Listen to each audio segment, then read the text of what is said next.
Hello everyone, I'm Elliot, this is the Van Blam YouTube channel, and today is a very sad day because this is the last day of service for the electric scooter rental company Revel. In this video, I'll explain what Revel is, what it's like to ride these scooters, and why I'm going to miss it so much.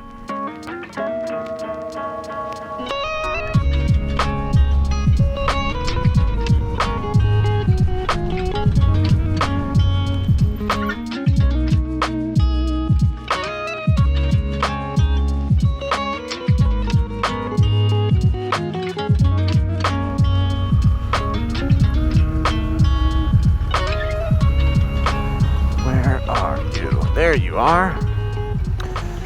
So, how do Revel scooters work? Well, if you live in a place that has those dockless e-bike rentals and e-scooter rentals, then it's going to seem pretty familiar to you. You open up the app and you get sort of a GPS readout of where the available scooters are in the city. And if you click on one, it tells you how much range it has left in the battery and also allows you to reserve it. You can reserve it for like half an hour or something while you walk over to it or while you ride your motorcycle over to it. Once you're here, you click Unlock Helmet Case. Let's see, it wants to know how many people are riding. Just me. Charges you an extra $1 to take a pillion.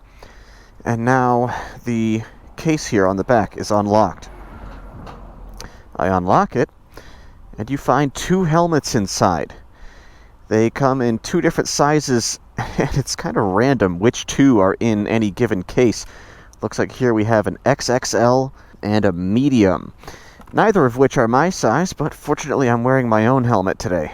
Take driver helmet selfie. This part of the process is Revel covering their own behinds. Submit the photo. Now, a typical Revel rider, a typical user of the app, would not be arriving with their own helmet, and so you would take this out and put it on.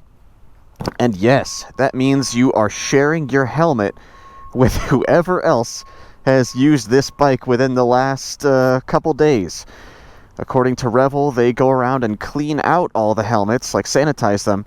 I think they said every 2 to 3 days, or 3 to 4 days. And if I'm not mistaken, starting in COVID, they started including like a pack of hair nets inside the helmet case, so you could put one of those on. So anyways, now we are all unlocked and ready to ride.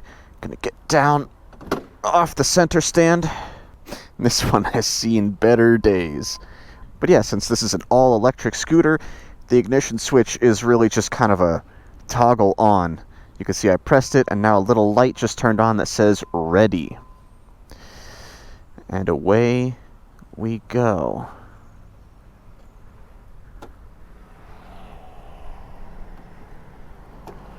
You're gonna let me, oh, thank you. Don't you pull out after them. All right. Don't you pull, bruh. See that? I actually honked that time.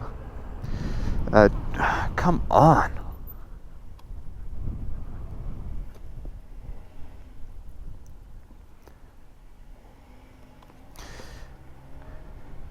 Guys, this is why I haven't been making as many videos now that I live in downtown DC. It is very difficult to think through a narration while also battling my way through traffic.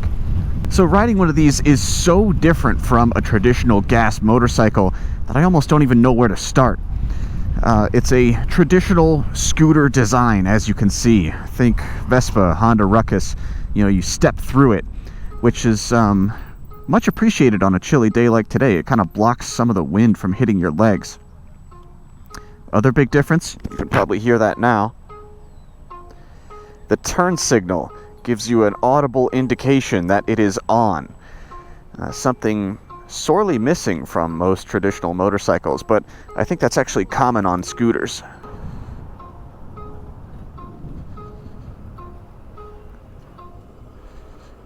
And it's self-canceling. Other significant difference from what I'm used to, front brake lever is the left one, and then the right lever is for the rear brake. Takes a little bit of getting used to, but again, I think that's something that's not uncommon on scooters such as this one. And we are in DC, so we will do just a little filtering, but not too much, because even if I get in front of them, I can't really go faster than them on this road.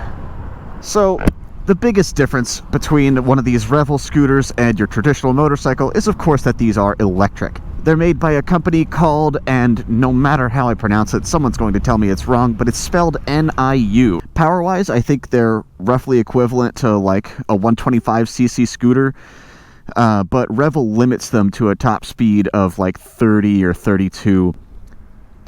And you can feel sometimes, when you get up to about 30, you can feel the motor cut off, even though it had more to give.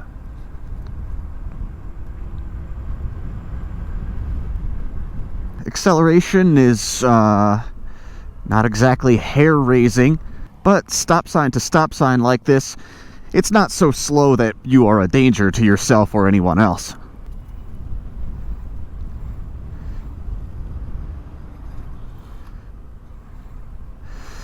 Here in Washington, D.C., we got the electric kick scooters, you know, the Lyft ones and the Lime ones and the, I don't know, whatever else, Helbies, I think.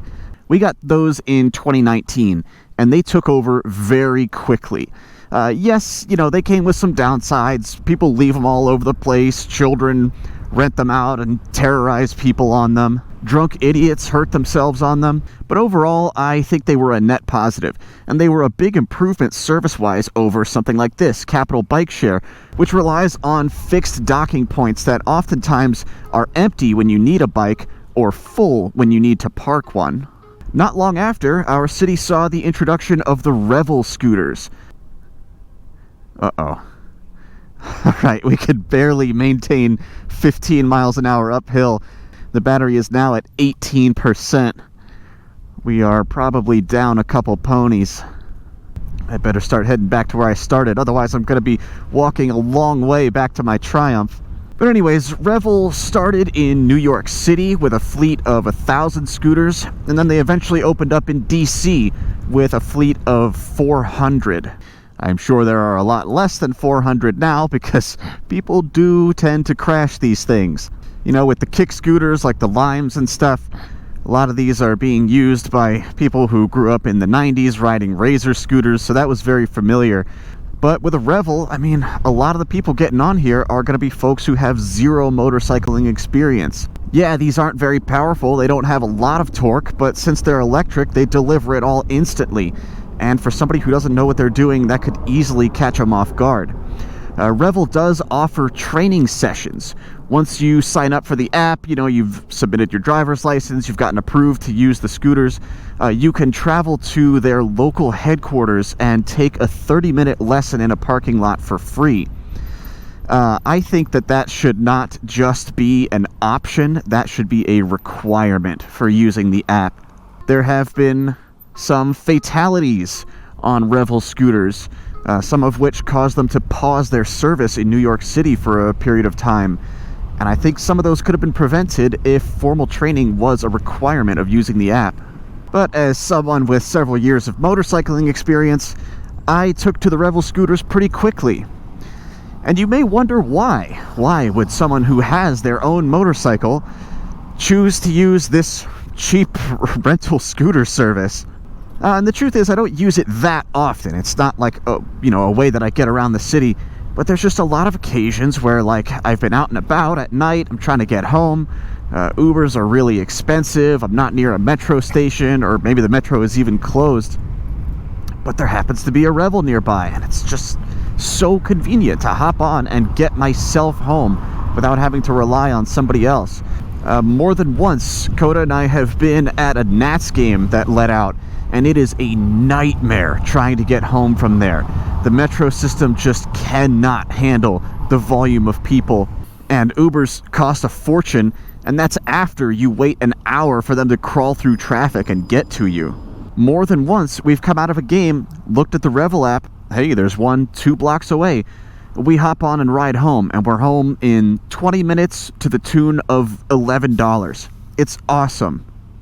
So, a couple weeks ago, when Revel announced that they were terminating their service in DC as of November 21st, which is today, I was very sad.